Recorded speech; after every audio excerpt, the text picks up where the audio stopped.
Welcome back to RotoQL University. This is our NFL strategy course, and today we'll be looking at wide receiver selection, specifically for cash games. I'm Mike, and I'm here with Sahil. Yeah, excited to do this. I think wide receivers are actually the most important position for your cash games. Cool, yeah, lots to get into. Let's start with wide receiver selection, key stats. Yeah, so I think the most important stat is targets. Being able to have targets is going to be the most indicative for future opportunities and future fantasy points. So that's something that's very important to look at. And if you want to look at how wide receiver ones, how wide receiver twos, and how their target amounts differ, I think looking into that will give you a great insight. Looking at yards per catch is another important metric. They'll allow you to find players who have high ceilings. Here in cash games, we're more focused on just average performance. So I think we want to make sure that people are getting a decent yards per catch, but not too worried about large numbers there. Another stat we may want to look at is average depth of target, which kind of gets baked into yards per catch. Play call distribution, something we've talked about a lot before, and it's very important. Again, you want to make sure that the teams are throwing the ball and thus giving your wide receivers an opportunity to catch the ball. Looking at defensive versus position, again, is always very important. Here we can allow ourselves to kind of differentiate between how wide receiver ones versus how wide receiver twos and threes perform. Does the team match up with a shutdown corner? Do they double team the wide receiver one and give wide receiver two and three more opportunity, or do they just try to play everybody straight up? Salary is obviously another important one. Something we want to look at is if a wide receiver one is injured, there are going to be a lot of bargain values on that team as other wide receivers are going to need to step up. And this then it goes into value, and that's something that we always want to calculate what we think the fantasy points over salary are going to be.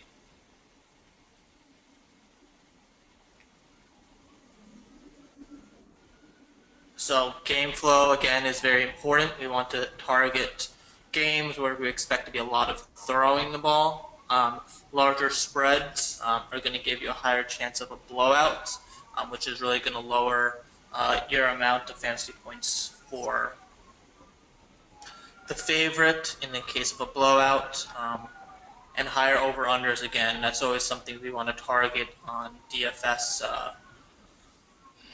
teams and DFS players, and team projected points will kind of give you an idea of how which team's going to expected to score more, and as you predict game flow.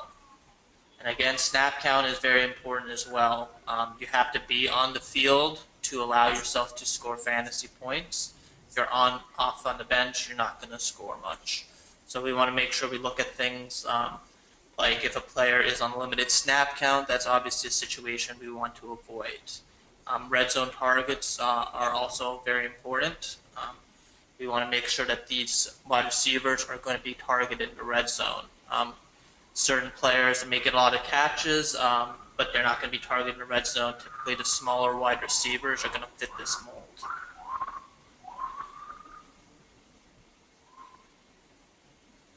This is something we always look at for big spread games. We want to see that the plus-minus for wide receivers is slightly negative in these big spread games, and that kind of goes hand in hand with the QB data, since passing is going to generally be slightly lower in games where there's large spreads. Something that you may want to take a little bit of a look at maybe is situations where teams going to be throwing the ball a lot if they're down. Maybe you can drill into that situation a bit more. But the general rule of thumb is we don't want to really target players from big spreads, either the favorite or the dog.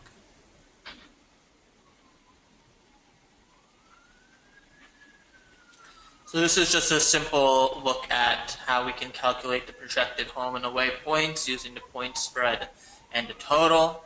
Obviously, we can take a quick look here, and the situations we want to look at are definitely going to be Philadelphia and Denver, with team totals projected to be above 30.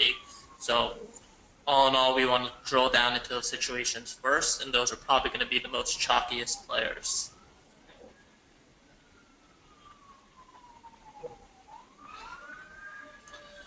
So here's an important one to look at is just to give you an idea of how height correlates with fantasy points.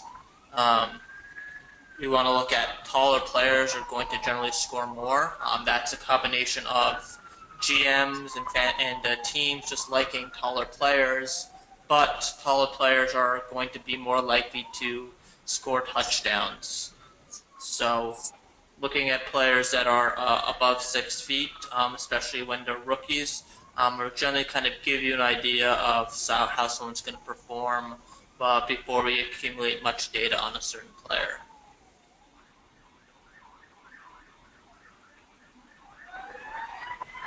So we're going to take a look at some lineup construction for wide receivers. So one thing we always look at for different players is the coefficient of variation, the plus minus by days rest, and how we can do lineup construction, especially on DraftKings where the flex position makes things a little more tricky. And then we'll kind of look into some of the QL wire content that we have to help you make better decisions.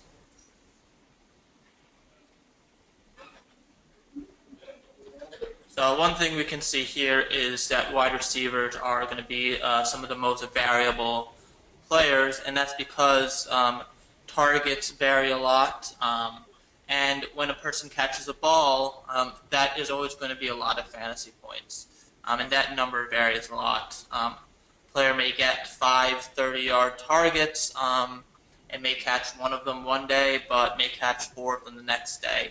And those numbers are going to create a lot of skew and variation. So it's important to make sure you target consistent wide receivers in your cash games and not players who may get an 80-yard touchdown once or twice a year, but more players that are going to get consistently 10 targets and maybe only get 80 yards, but going to get those 10 targets pretty much every game.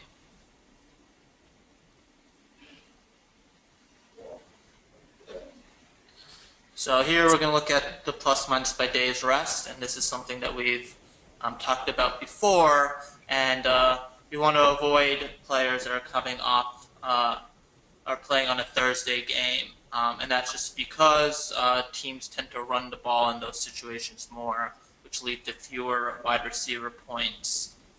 6 days on a normal rest is always going to be a favorable situation. I wouldn't put too much weight into 8 days, greater than 8 days. I think the main thing we want to take away from here is to avoid players coming off 4 days of rest.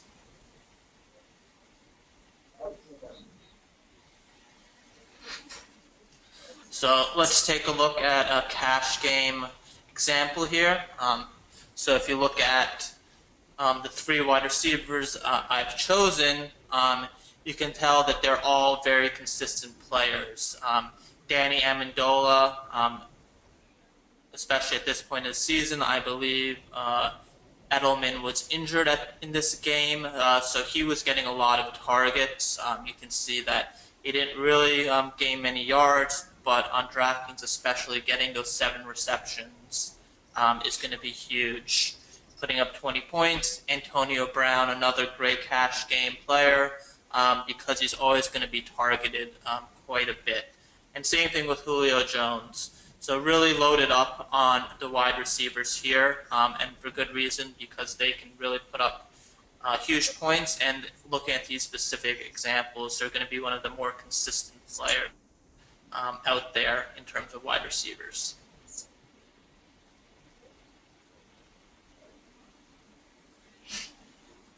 So advise you all to take a look at our support center to find out how you can use RotoQL better.